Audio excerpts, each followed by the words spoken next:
বসে থাকলে হবে না, এক কর্মসূচি পালন করার পর জিরালে হবে না, আমাদের বসতে পারবো না।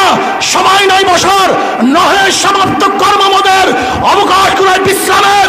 এখন আন্দোলন হবে, আগামীকাল সংগ্রাম হবে, পশু অবরোধ হবে, পশু হত্যা হবে, গোটা বাংলাদেশ অবরোধ করা হবে ইনশাআল্লাহ।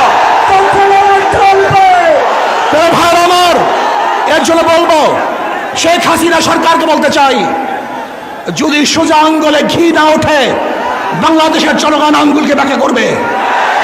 আপনি সাগর দেখেছেন, সাগরের ঢেউ দেখেন নাই। আপনি ঘুঘু দেখেছেন, ঘুঘুর ফান দেখেন নাই।